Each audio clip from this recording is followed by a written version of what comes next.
high and trembling. He told me. Behind him, the shadows thickened, writhing up the wall like smoke. The man's shape took form, their long limbs stretching, claws curling around the child's shoulders like a puppeteer. The boy didn't flinch. He leaned into it. He kept me safe, he whispered.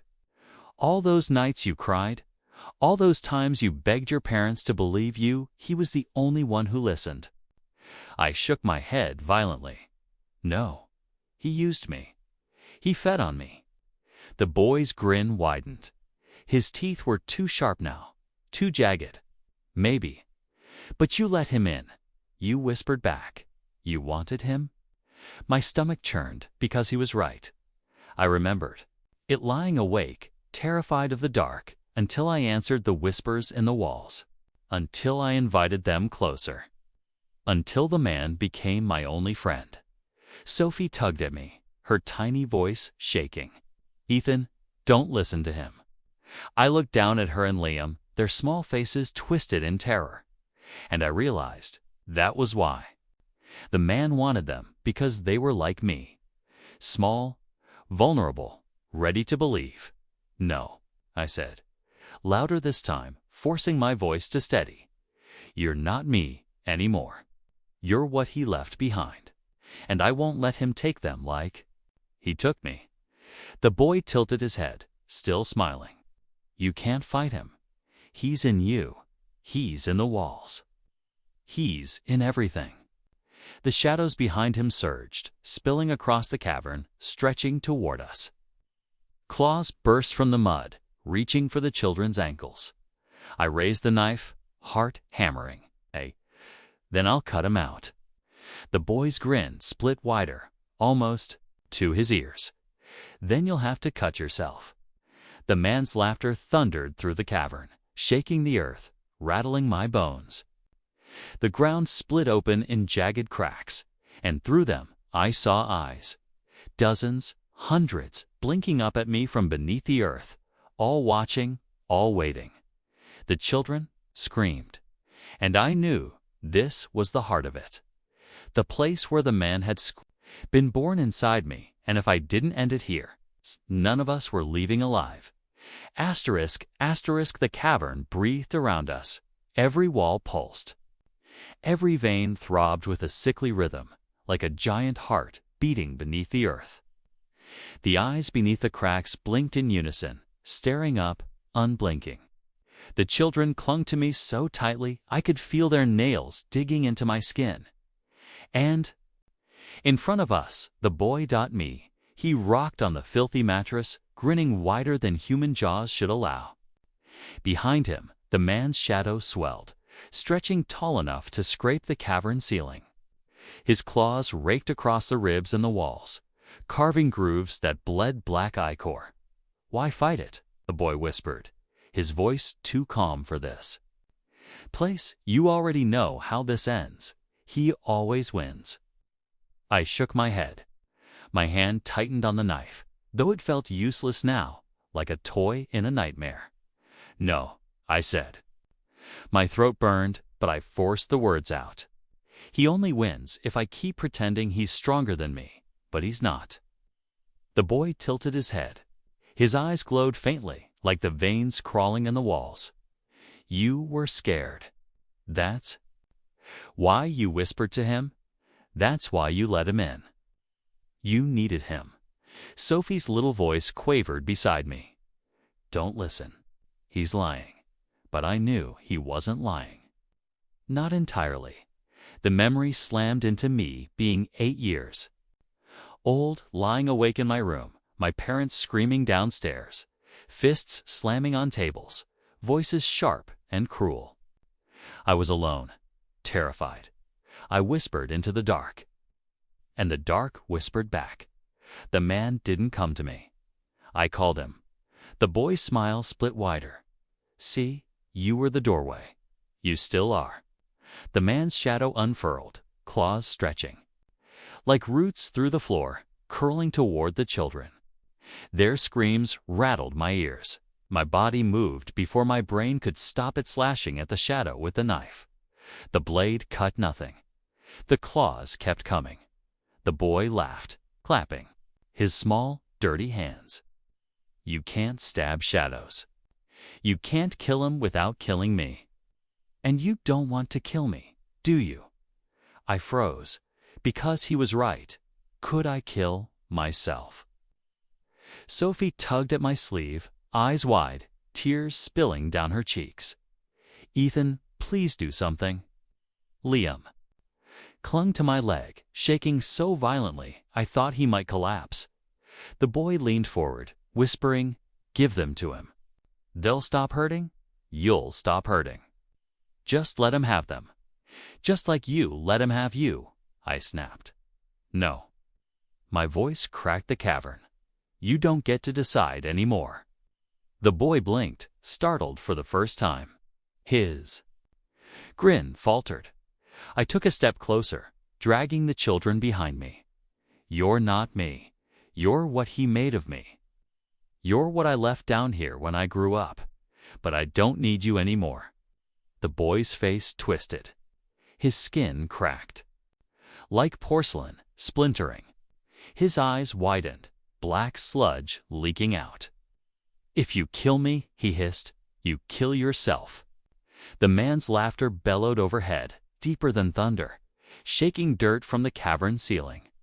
His shadow swarmed the walls, dozens of clawed arms stretching out at once. I raised the knife.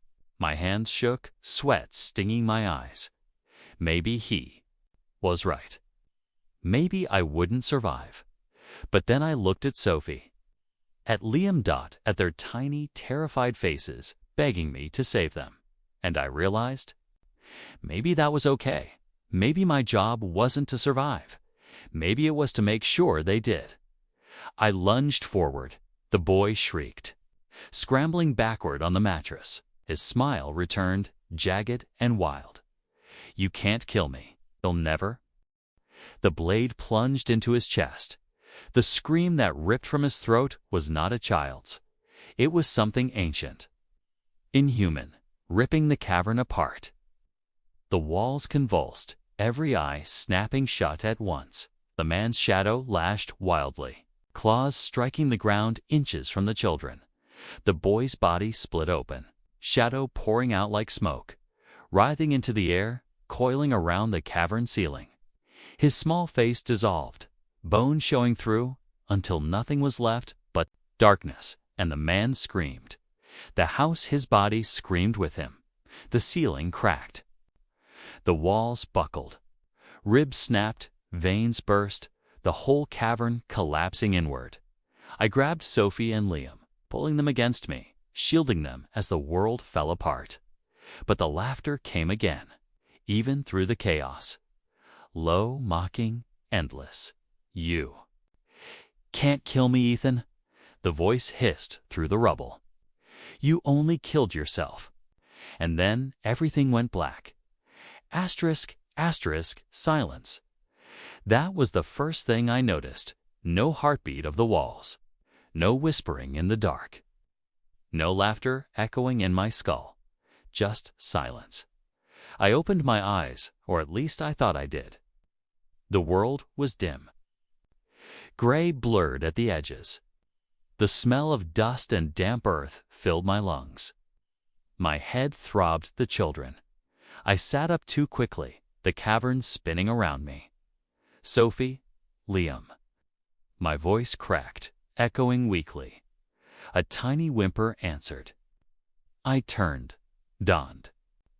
There they were, huddled together against a pile of stone and dirt, smeared with dust, but alive. Their eyes locked onto me with desperate relief. "Ethan," Sophie sobbed, scrambling toward me. She wrapped her arms around my neck, trembling so violently I thought she'd fall apart. Liam clung to my arm, his small face buried against me. They were real, warm, breathing. For a moment, I thought we'd done it. That maybe somehow we'd survived. But then I noticed the cavern. It wasn't bleeding anymore. The ribs, the veins, the eyes, they were gone. Instead, rough stone walls closed. In around us, crumbling in places where the collapse had hit hardest. It looked like a basement. Just a normal, rotted, forgotten basement. But there was no door. No stairs. No way out. Just walls. And when I touched one, cold raced up my arm.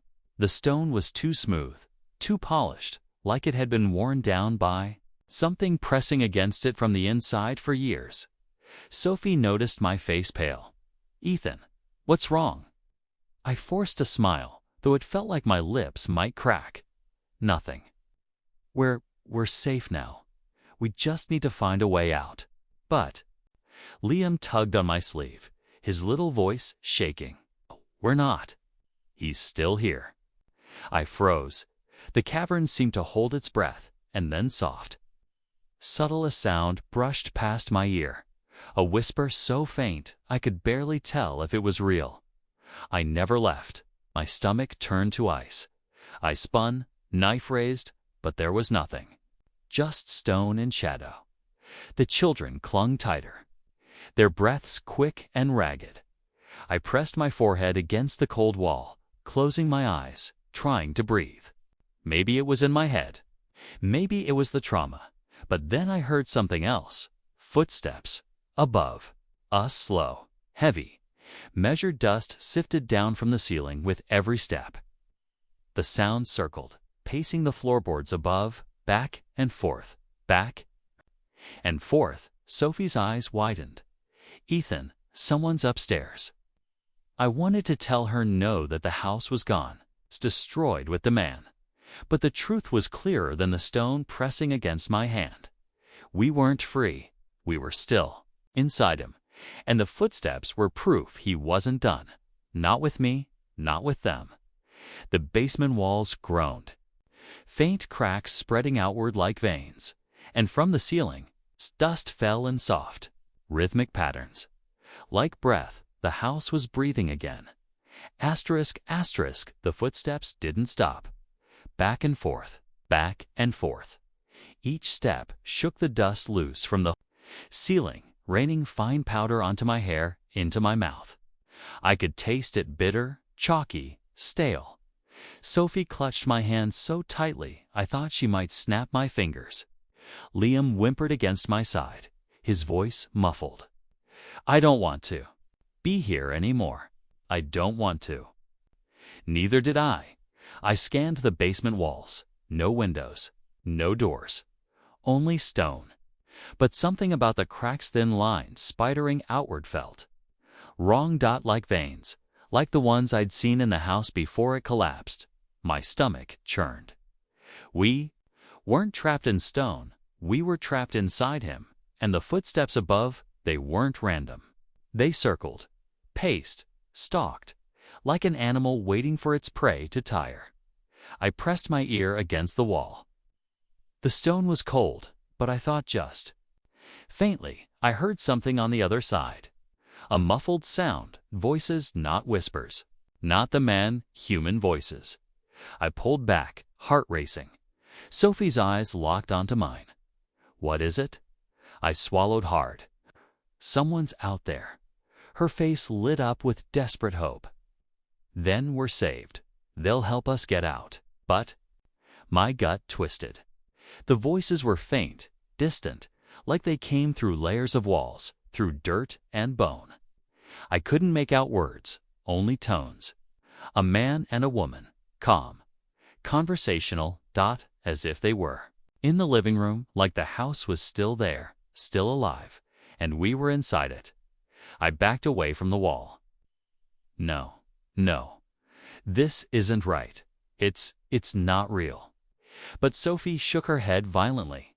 "It is real. I heard them too. Please, Ethan, we have to try. We can't stay down here." Her voice cracked, raw and pleading. Liam looked up at me with wide, wet eyes. "Please." I closed my eyes, gripping the knife tighter. What if it was a trick? What if it was just another mask the man wore? If we tried to break through, would we end up deeper, swallowed whole? But doing nothing meant waiting. waiting for those footsteps above to stop pacing, waiting for the trap to spring. I dragged in a shaky breath. All right, we'll try, but stay behind me, no matter what. Sophie nodded, though her lip trembled. Liam just pressed his face back into my arm, refusing to let go. I chose the wall with the widest crack, a jagged vein stretching from floor to ceiling. The stone looked weaker there, or maybe it wanted me to think that. I raised the knife, jammed the blade into the crack, and pulled with every ounce of strength. The sound screeched through the basement like tearing flesh. Pebbles and dust showered my arms. The footsteps above stopped. Silence. I froze. Sweat dripping down my forehead. The children held their breath, and then slowly the steps started again. Only, now, they weren't pacing. They were coming closer. Toward the trapdoor above. Toward us. The knife slipped in my shaking hands. I shoved harder, the stone groaning, splitting wider. A draft leaked through, cold, damp, and fresh. Air. Outside air. The children gasped, hope flooding their eyes. But then a voice drifted through the widening crack. Not the faint murmur I'd heard before, a clear whisper directly against my ear. Go on, break through. See where it takes you. My stomach dropped. The man, he wasn't above us. He wasn't behind the wall. He was inside it, all around, and he was laughing. The laugh slithered through the crack, vibrating against my bones. I bit down hard on my lip, forcing myself not to drop the knife. Don't listen, I whispered, though the words were more for me than the kids. He's trying to stop us, that's all. Sophie's eyes glistened in the dim light, her voice a trembling whisper. Ethan, are you sure? No, not even a little. But I nodded anyway, because she needed me to. Because Liam's little hands were still clutching my arm, shaking, and I couldn't let him see me falter. I shoved a blade deeper into the crack. The wall groaned, stone splitting with a sharp crack. More air rushed through, cool, sharp, real, and beneath it, faintly, came the sound of rain, the sweet patter of raindrops on soil. My throat tightened. It's the outside. I swear it is. I jammed the knife again, then kicked with my boot. Chunks of stone broke away, scattering across the dirt floor. The gap widened enough to see through. And what I saw. Grass. Tall, swaying blades slick with water, silver under the glow of a pale moon. Trees stood in the distance, dark against the night sky. The air was damp, alive, rich with the scent of soil and leaves. Freedom. I almost collapsed from relief. The children gasped, their little bodies surging with desperate hope. See? I breathed, pressing my forehead against the crack. We did. We're getting out. But as my eyes adjusted, the scene sharpened. The grass swayed wrong, too perfectly.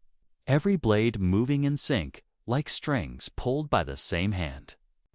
The trees weren't quite trees. They bent at unnatural angles, their bark smooth and veined. And the moon.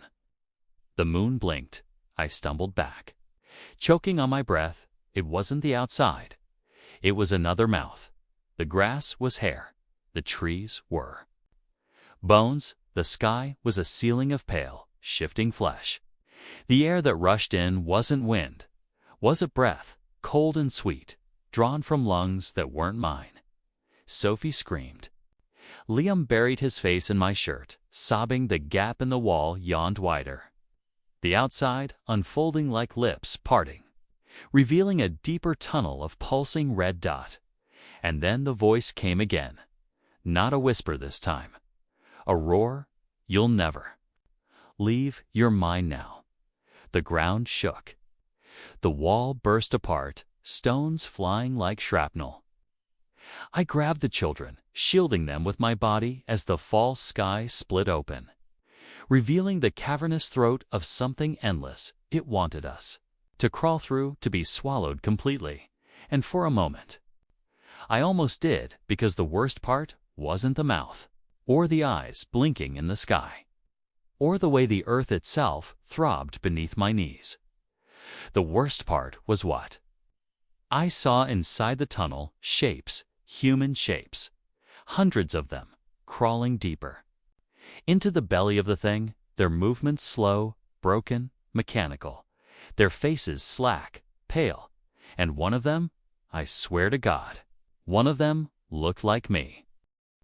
I couldn't move. My mind screamed at me to grab Sophie, to grab Liam, and run. But where? Through the mouth yawning before us, into that tunnel of flesh where shapes crawled endlessly into the dark. Or back up the rotting stairs, where footsteps were already descending slow, deliberate, hungry. The choice pressed down on me like a weight. The thing in the wall breathed. Each inhale tugged at the edges of the room, pulling us closer, as though gravity itself was shifting. The air grew. Damp, thick, hot with the stench of iron and rot. Sophie's nails dug into my arm. Ethan, what do we do?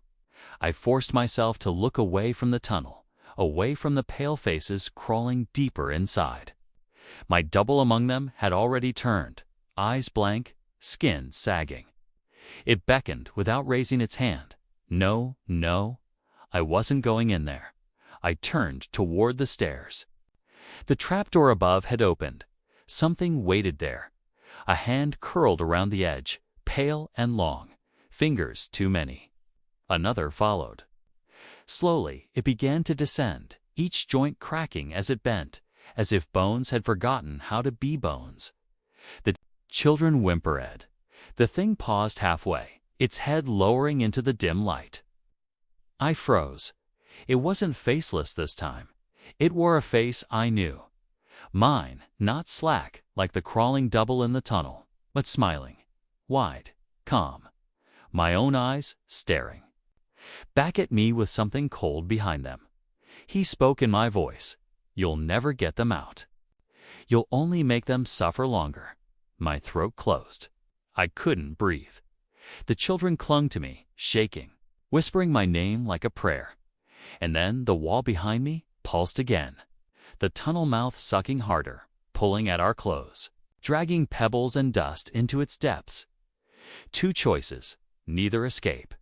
Sophie sobbed, shaking her head. Not him, Ethan. Please, not him. The doppelganger smiled wider, crouching lower on the stairs, one hand reaching toward Liam. You don't need to run. You don't need to fight. Just hand him over. I raised the knife. My hand shook so violently it rattled in my grip. Behind me, the tunnel whispered, not with the man's voice, but with all the others. Hundreds of whispers, layered, calling. Come back. Join us. Come back. The sucking grew stronger, pulling my hair, my clothes, dragging Sophie's braid toward the tunnel. She screamed, clutching me tighter. I had seconds, only seconds to choose. The stairs dot, or the mouth, the mirror of myself crawled lower. Its grin stretching impossibly wide, jaw cracking. You already know, Ethan. You've already chosen. Haven't you? The tunnel moaned, and I finally moved. Asterisk, asterisk, I lunged forward. Not toward the tunnel, not toward the whispers clawing at my mind. Toward the thing on the stairs, toward him. The knife swung. Trembling, but hard enough that if it hit, it would hit. Deep. The grin on my double's face only widened as the blade sliced through the air. But he didn't flinch. He caught my wrist, like he'd been waiting. The knife froze inches from his throat. His grip was ice, crushing bone, stopping me cold.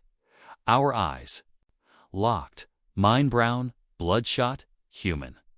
His exactly the same, but shining with something endless behind them. You really thought it was your choice? He whispered, breath hot against my face. You were never deciding anything. I shoved, grunted, twisted my arm. Nothing. His strength was inhuman, steady, inevitable. The knife clattered from my hand, tumbling down the stairs into the dark. Behind me, the tunnel moaned, the air tugging harder, sucking dust and stones into its endless throat.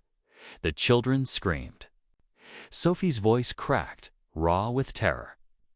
"Ethan, don't let him take you." But his hand slid to my throat. He squeezed not hard enough to kill me, but enough to remind me that he could. That he wanted to. He leaned close, his mouth beside my ear. "You already went inside," he whispered. "You just don't remember.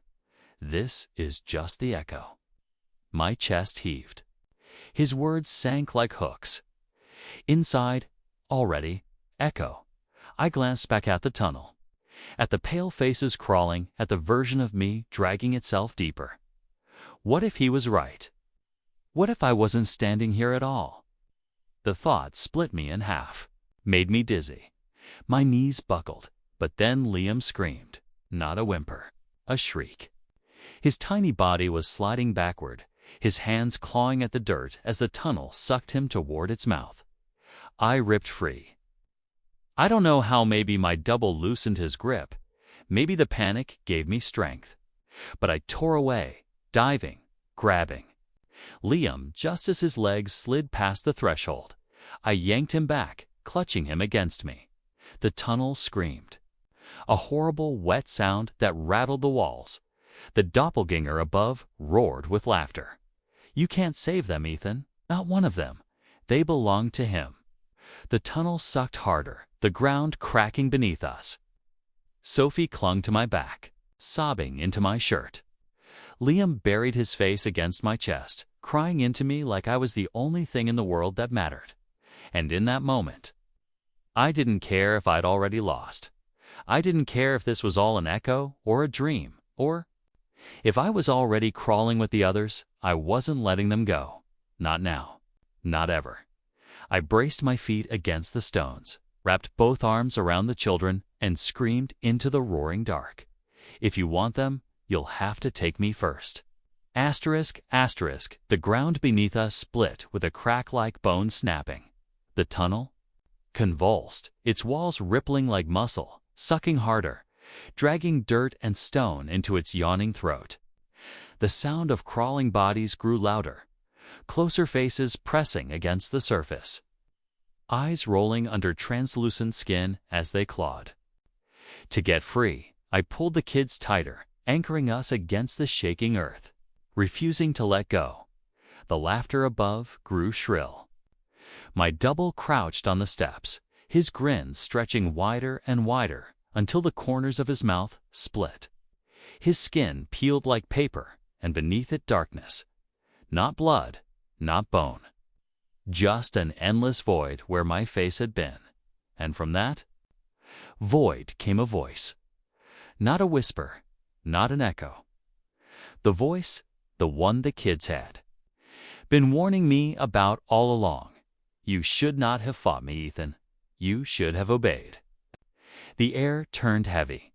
My ears rang. The words weren't sound, they were inside me, filling every hollow of my chest, rattling in my skull until my teeth ached. Sophie screamed, clapping her hands to her ears. Liam buried his head in my chest, shaking uncontrollably. The walls bowed inward, pulsing like lungs, each beat syncing with the voice. Dust rained down in thick sheets, and then I saw him. Not in the tunnel, not on the stairs, but everywhere, the outline of a man pressed against the walls themselves. Tall, impossibly thin, limbs bent at wrong angles, fingers dragging grooves through the plaster as though the house itself was just a thin skin stretched over his body. His face pressed forward, not human, a hollow imprint with no features, just the suggestion of a face pushing from beneath the wall, stretching closer, closer, as though he could peel straight through and stand among us. Sophie wailed. "It's Himmets the man in the walls." The air cracked like thunder. The voice came again, shaking the earth. "They are mine. The house is mine. You are mine. I forced words through my dry throat. No, not them. Not tonight. The wall bulged outward, his form swelling, filling every surface, every corner.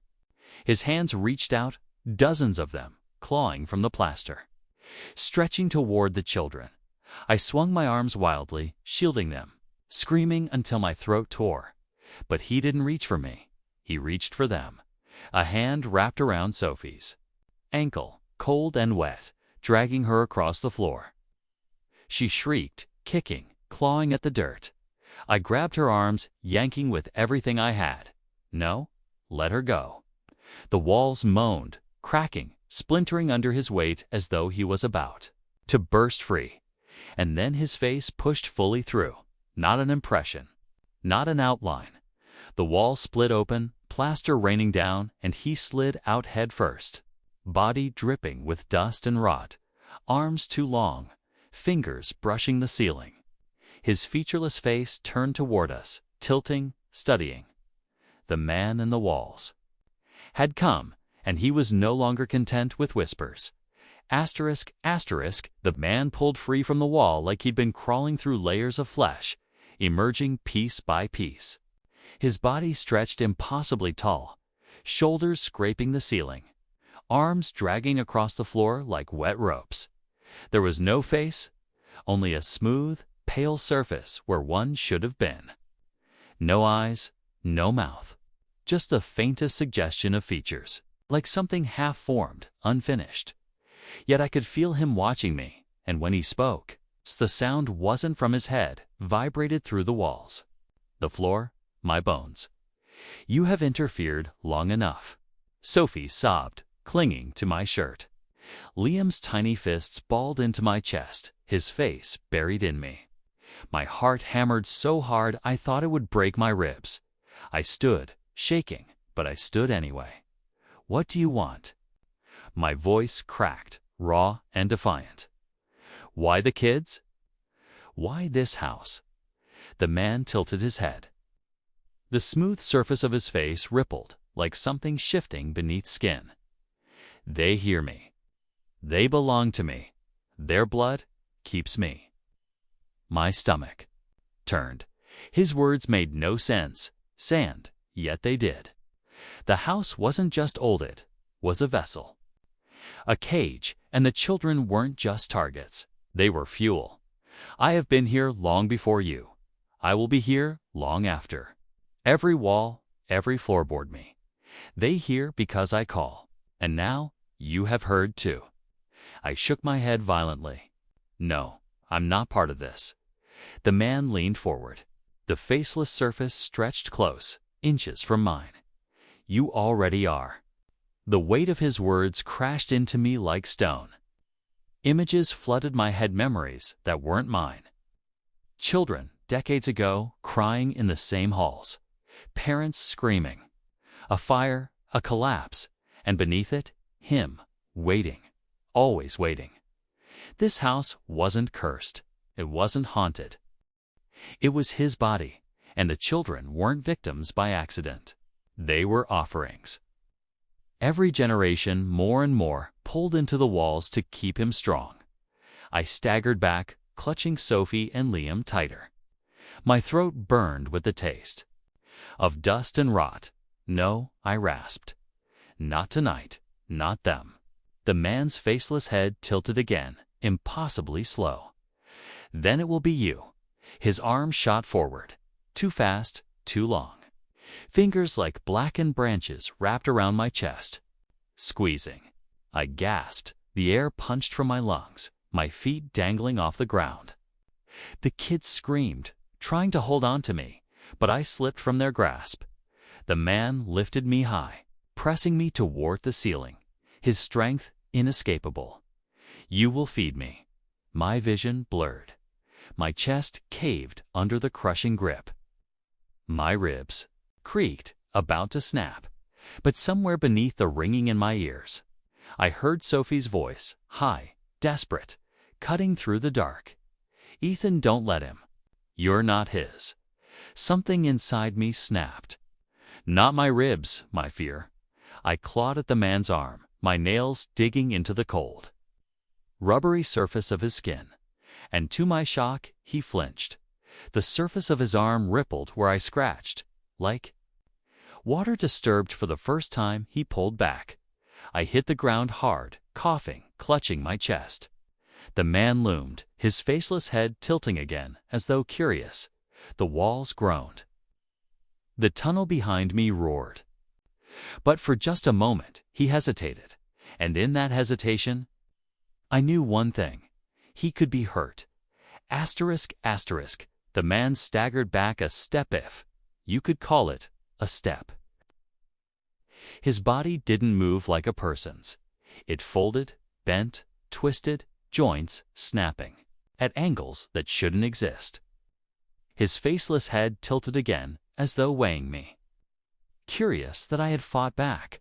My chest burned, ribs throbbing from his grip, but I forced myself upright.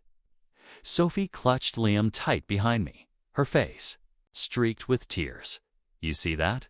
I croaked, glaring at the towering figure. "You're not untouchable." The man's head twitched violently, side to side, the walls vibrating with his voice. "Everything here is me. You cannot hurt me." But the skin where my nails had torn him still rippled, quivering like disturbed water.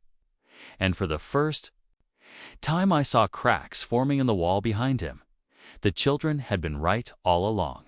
The whispers, the warnings. He was inside the walls, but that meant the walls were him. If I could damage the house, I could damage him. The thought sent lightning through my brain. Risky, insane, but maybe the only chance. I grabbed a jagged piece of wood from the broken door frame, holding it like a spear. My hands trembled, but I lifted it high. The man loomed. Closer, stretching his arms wide, fingers grazing the walls, the floor, the ceiling claiming all of it as his. "You are nothing. A breath, a shadow. I am forever." I didn't answer. Instead, I turned, raised the jagged wood and drove it into the wall.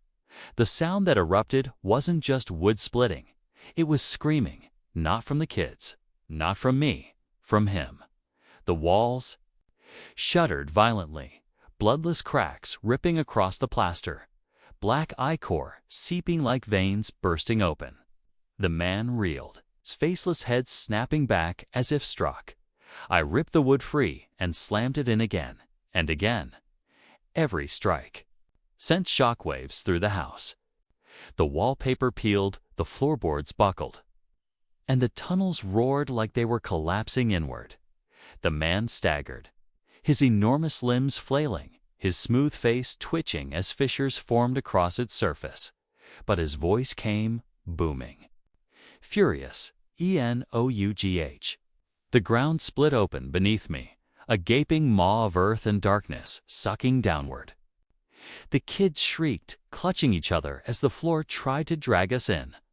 I dropped the wood and dove, grabbing them both before the chasm swallowed them. Dirt and debris flew around us like a storm. The man stretched taller, filling the room with his bulk, his arms spanning from wall to wall. "If you break me, you break them." Every soul within me, every child before, every whisper, all of them. I froze. My heart thundered in my ears. Every child before, his words hit like knives. If I destroyed him, if I destroyed the house would, I condemn every soul he had ever taken. Sophie's voice pulled me back, trembling, desperate. "Don't listen. He lies. He always lies." The man's smooth head turned toward her, tilting, almost mocking, and then dozens of small faces pressed through the wall around him. Children's faces, pale, hollow-eyed, mouths open in silent screams. My stomach turned to ice. Were they real? Were they trapped? Or was he showing me what he wanted me to see? I didn't know. But one thing was clear: whether they were souls or illusions, Sophie was right. If I hesitated now, if I let fear or guilt stop me, he would take them too. I tightened my grip on the children, shielding them with my body. My voice came out hoarse, but certain. You're done. You've fed on them long enough. Tonight, you starve. I seized the jagged wood again, lifting it higher, ready to strike not just the wall, but the heart of the house itself.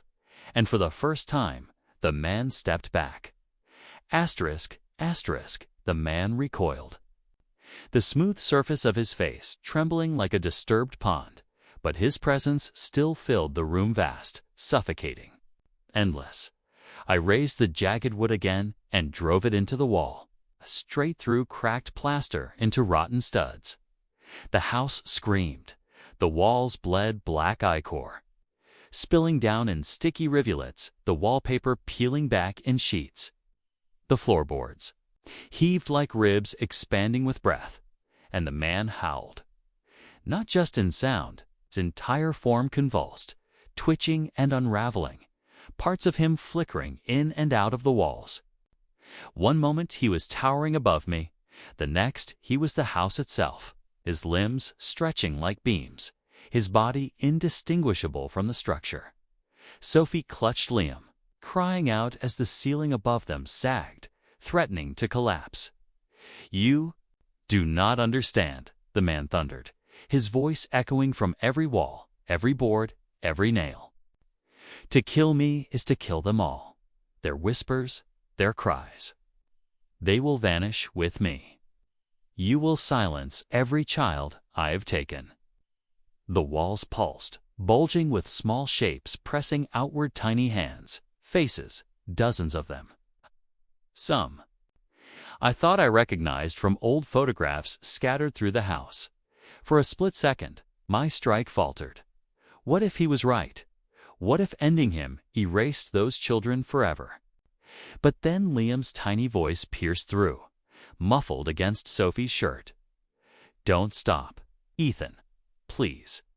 Don't let him hurt us." The fear in his voice hardened my resolve. I gritted my teeth, raised the wood higher, and slammed it down with every ounce of strength left in me. The entire house convulsed. Plaster cracked and rained down like bone dust. The floor lurched sideways, nearly throwing us all into the gaping fissure in the earth below. The man screamed, his faceless head splitting, tearing open into a grotesque maw filled with writhing tongues. He lunged at me. I barely dove aside as one of his arms, longer than a corridor, jointless and serpentines, lammed into the floor where I'd been standing. The boards exploded upward in splinters. He came again, his body folding, twisting, shifting from wall to wall like liquid shadow. His arms darted in from every angle, slamming, grasping, tearing. I clutched Sophie and Liam close, dragging them toward what remained of the stairwell. Every step was a gamble. The boards broke beneath us, the air thick with dust and the stench of rot. The man's voice filled the collapsing house. "You cannot run, you cannot fight. You are already mine." His words weren't just sound, they pressed into my skull, invading my thoughts. I saw flashes of children screaming, hands dragging them into the walls. I heard their voices begging, crying, silenced one by one. But through the chaos, another voice slipped through, faint, but sharp. It wasn't Sophie or Liam. It was a child's whisper. "Finish him." My blood froze. The whispers, they weren't all his. Some of them were resisting. Some wanted release. That was all I needed. I turned back toward the man, lifting the jagged wood again. He roared, stretching larger, filling the entire hall, arms blotting out the walls, body fusing with the ceiling.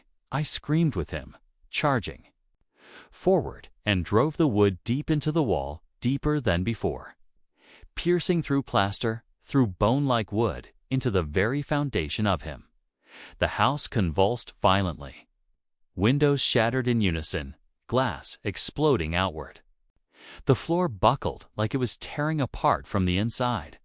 The man staggered back, writhing, his faceless head splitting wider, releasing a deafening, inhuman shriek that rattled my bones. Sophie covered Liam's ears, pulling him close. But Even through the chaos, I saw her watching me, eyes wide not with fear, but with something close to hope. For the first time since this nightmare began, the man was not untouchable. For the first time, he looked afraid. The man writhed, his limbs splintering into the walls, his faceless head cracking like shattered porcelain. Black fluid poured in rivers, soaking the floor, dripping from the ceiling, and then he stopped moving. The house went silent. Every board, every pipe, every whisper stilled. Even the wind outside seemed to die. I froze, chest heaving, sweat and dust caking my face. Sophie held Liam against her chest, both of them staring at me. Waiting, the silence lasted only a heartbeat. Then the man spoke, not in whispers, not from the walls, but from everywhere. If I fall, I do not fall alone. The walls burst, dozens no hundreds of arms erupted from the plaster, from the floor, from the ceiling. Small hands, tiny and frail. Children's hands reaching out in agony. Some grabbed at me, clutching my arms, my legs. Others seized Sophie's hair, Liam's clothes, pulling, dragging, desperate. Liam screamed, thrashing in Sophie's grip. She kicked at the hands, sobbing, but there were too many. I tore one away from my leg and felt bone beneath the skin. Brittle and cold, children. Their faces pushed through the walls next. Pale and eyeless, mouths opening and closing in silent cries, Sophie screamed. They're trying to pull us in. The man rose again, not as one figure now, but as all of them. His faceless head was gone, replaced by 1,000 children's faces, merging into one grotesque mass. Their mouths stretched impossibly wide. A chorus of wails bursting out so loud the air itself vibrated. The floor collapsed beneath us. We dropped to our knees as the boards splintered away into yawning pits of black. I grabbed Sophie and Liam, dragging them toward the last patch of solid ground. But the man's many arms lashed down, slamming into the floor like pillars. Strike. Shook the house to its core. You cannot free them, the voice bellowed. They are mine, always mine, and you will join them. The jagged wood was still in my hand, slick with black ichor. My arms shook from exhaustion, but I knew I had to keep going. I turned back toward the wall, lifting it again. Dozens of pale faces snapped toward me in unison. Their mouths opened, releasing a shriek so piercing my vision blurred. My knees buckled, blood ringing in my ears. But through the scream, I heard something else. A whisper. Faint, but steady. Do it. Not his voice. There's the real children. I gritted my teeth, pulled every ounce of strength I had left, and drove the jagged wood deep into the wall. The house erupted. The walls split apart like a carcass tearing open. Black ichors sprayed in torrents. Faces melted, arms disintegrated into smoke. The man convulsed, roaring, his voice fractured into 1,000 screaming tones. Sophie screamed my name. Liam cried out. The floor gave way completely, and we were falling into blackness, into the very heart of the man. I clutched the children tight as the darkness swallowed us whole. And in that final instant, as the last of the house collapsed, the man's voice thundered one last time. If I die, you die with me. Asterisk, asterisk, darkness. For a long time, that's all there was. No sound, no breath, no body. Just the heavy weight of nothing pressing on every side. Then, faintly, air, I gasped, choking, my lungs burning as though I'd been holding my breath for hours. My hands scraped against rough ground. Not the splintered boards of the house, but cold stone. I opened my eyes. We weren't in the house anymore. We were lying in what looked like a cavern, low ceiling. Jagged walls glistening with moisture. A dim, sickly light glowed from cracks in the rock. veins of pulsing yellow that made the stone look alive. Sophie stirred beside me, clutching Liam. He whimpered softly, but was breathing. Alive, I almost collapsed from relief. But then the sound. Came a whisper. He's not gone. I spun my heart in my throat. The voice hadn't come from Sophie or Liam. It had come from the walls. The stone shifted. Faint faces pressing through the surface like pale fish against glass. Children agenzans. Of them, their mouths opening soundlessly, their eyes hollow pits. Sophie pulled Liam close, her voice shaking. Where are we? What is this place? I didn't know, but I knew one thing. This wasn't freedom. The man hadn't died when the house collapsed. He'd pulled us down with him into this. The cavern trembled, dust falling from above. And then the light in the cracks shifted, glowing brighter, pulsing in rhythm with a heartbeat boom. Boom, boom. The walls throbbed with it. The ground shook with it. Liam whimpered. He's here. The cavern split open from the far end. A fissure widened into a jagged arch, and black ichor poured through like floodwater. Something moved within it. The man, but not as before. Not. A faceless figure, not a mass of limbs. He was larger now, too large to be contained by the cavern, his body bending and folding unnaturally to fit. His surface rippled with children's faces, mouths screaming silently, their arms pressing outward as though desperate to escape. He had dragged them all here. Every soul he'd taken, and us, too. His voice thundered, shaking the stone. You thought you could unmake me? You thought you could tear me down. But I am not a house. I am not a man. I am hunger. He surged forward, the black ichor spreading across the floor toward us. Sophie screamed, dragging Liam back against the cavern wall. I staggered to my feet, clutching the jagged wood. It was still in my hand, slick with his essence, humming faintly with a strange energy, and in the chaos. The whispers came again, not his, but theirs, the children. Don't stop. Finish him. Free us. I tightened my grip. Heart pounding. The battle wasn't over. It had only just begun. Asterisk, asterisk, the cavern trembled with his voice, each word pounding like thunder inside my skull. I am hunger.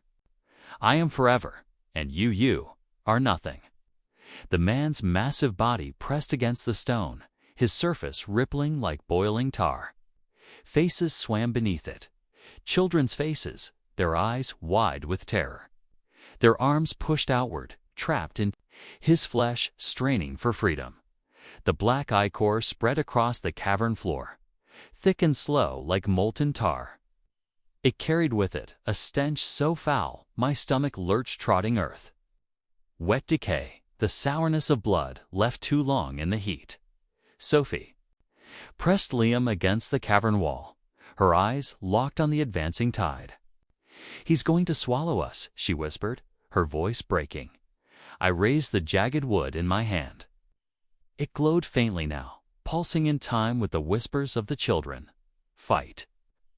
End him. Don't let him take us again. The voices weren't screams anymore. They were steady, united, almost like a chant.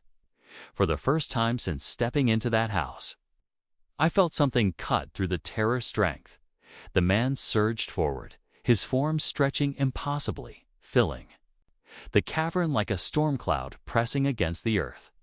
His many mouths opened in unison, unleashing a sound so loud the air itself vibrated. Not a scream, not a roar. A laugh. Do you think they want saving? The man boomed.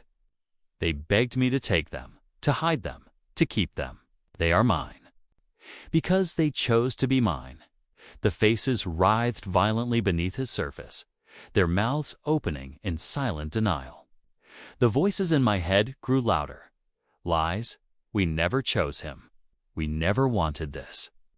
I clenched the wood tighter, knuckles white. You don't own them, I said, though my voice trembled. You never did. His laughter shook the cavern so violently a chunk of stone fell from the ceiling and shattered beside me.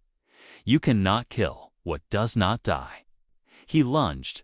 The ichor rose like a tidal wave, crashing toward us. Faces in the blackness screamed. As the wave struck, arms reaching from it, clawing, grasping, I swung the jagged wood into it with all my strength. The impact was like striking iron wrapped in flesh. The wave recoiled, black spray sizzling where the wood pierced. The man roared not in pain, but in fury.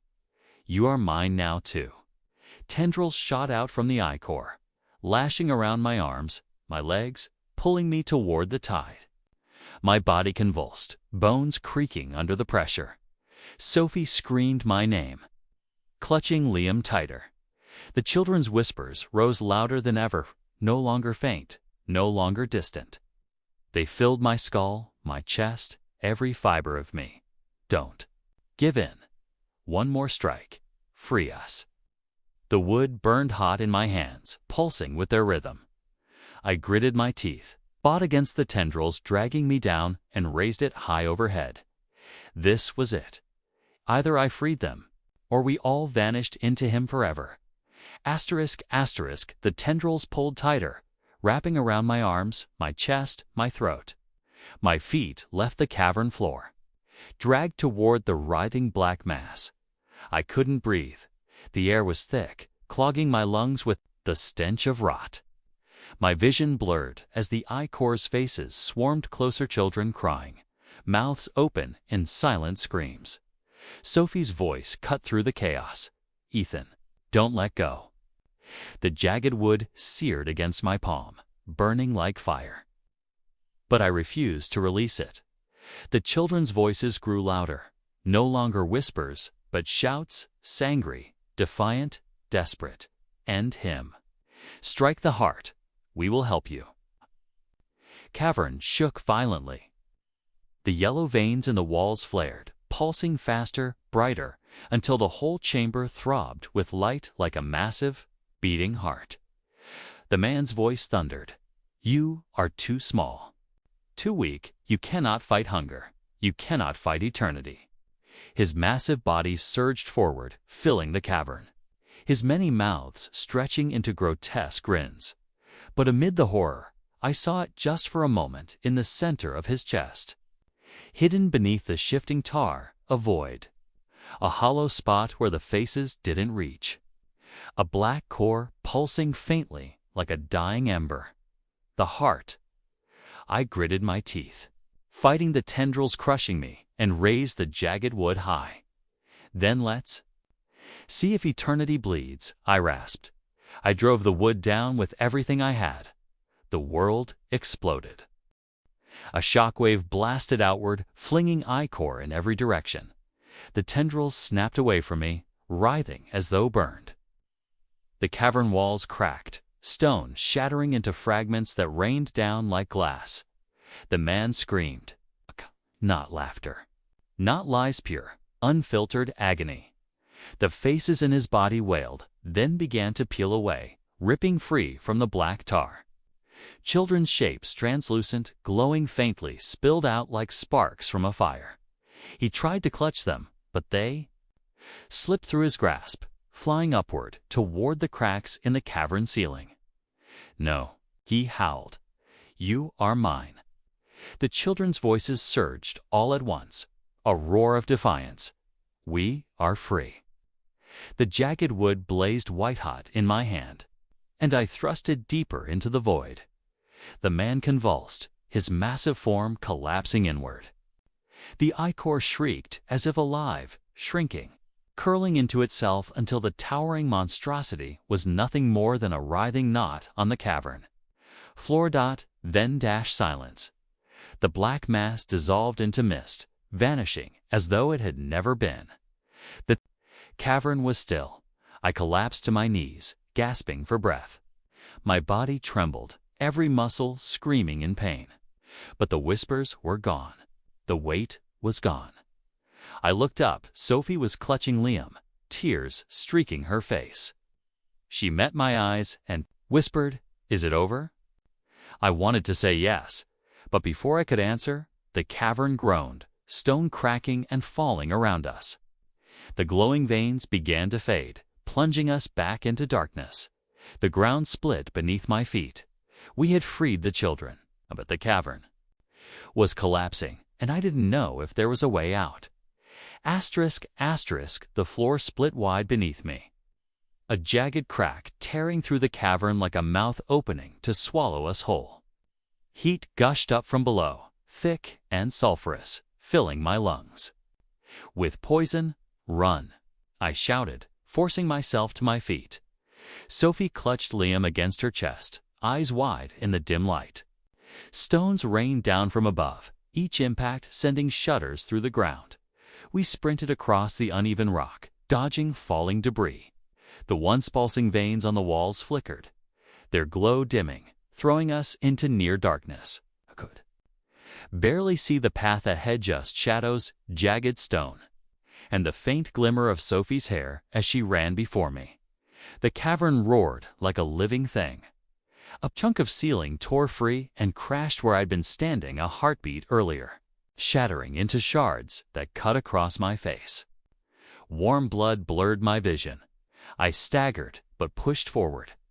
Behind us, the ground gave way with a thunderous crack.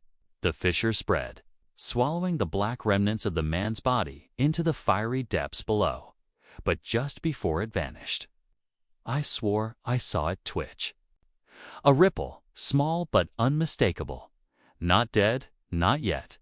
I bit down hard on my tongue, forcing myself to focus. We couldn't think about that. Not now. Survival first, Sophie reached a narrow passageway leading upward, the jagged tunnel we'd stumbled down earlier. She shoved Liam toward me. "Take him."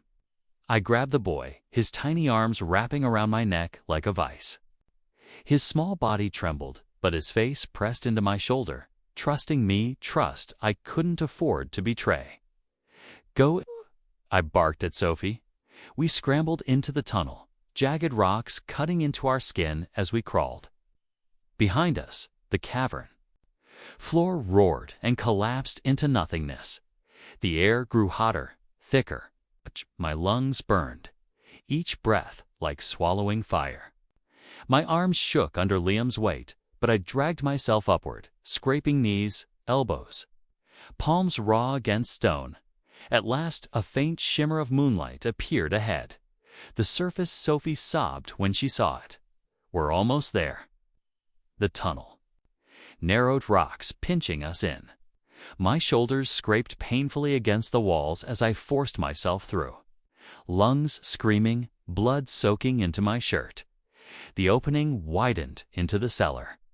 I shoved Liam through first, then Sophie scrambled out after him. My arms felt like lead as I pulled myself through, collapsing onto the dirt floor.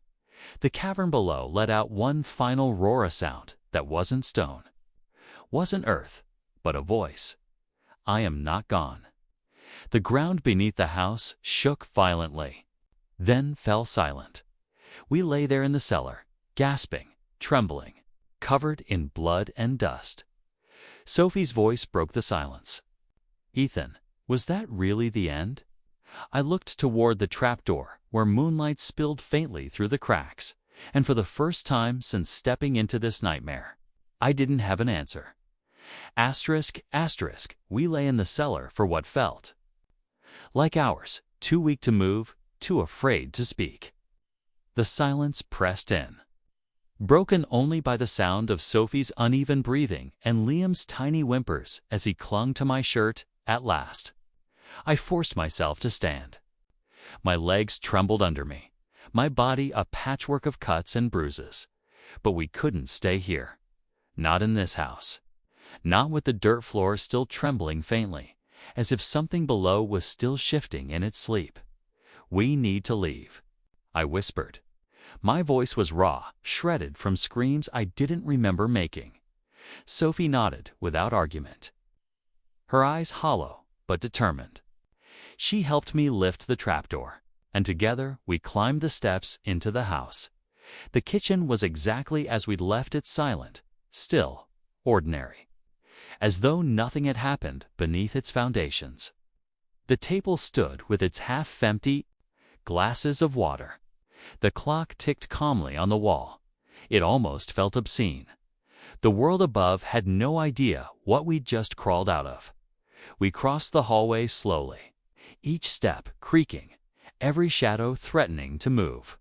My ears strained for whispers, for the scrape of nails in the walls, for anything that might prove he hadn't really been destroyed. But there was nothing. No whispers, no laughter, just silence. Outside, the night air was cold and sharp, like diving into a frozen river. I sucked in a breath that didn't burn, didn't choke. The children's house stood behind us, dark and looming, its windows like blind eyes staring into the night. I carried Liam down the porch steps, Sophie following close behind. The gravel crunched under our feet, each step carrying us farther from the house, farther from the nightmare. When we reached the road, I finally stopped. My body shook with exhaustion. My throat ached. My mind screamed at me to keep walking, to never look back. But I did. The house stood perfectly still. For a moment, I thought I saw movement in the upstairs window, a ripple in the glass, a flicker of shadow. I blinked, and it was gone. Maybe just my imagination, maybe not. Sophie's voice was soft, broken. "Ethan, what happens now?" I looked at the boy in my arms, his face pressed against my chest, still trembling but alive. I thought of the voices in the cavern, the children who had been freed, and the ones who hadn't. I thought of the final words that had echoed from the depths as the cavern fell apart. "I am not gone." I swallowed hard, forcing the words out anyway. "Now, we go home." We started down the road, leaving the house behind us. But even as the night air carried us away, I couldn't shake the feeling that the house was still watching, that the walls inside still breathed, that the whispers hadn't been silenced, just waiting, waiting for the next child, waiting for the next babysitter, waiting for another night. And as we disappeared into the darkness, I swore I heard it again, faint, almost carried on the window. Laugh, low, hungry, patient. Asterisk, asterisk, if you enjoy scary stories. Don't forget to like, comment, and subscribe for more horror and scary stories.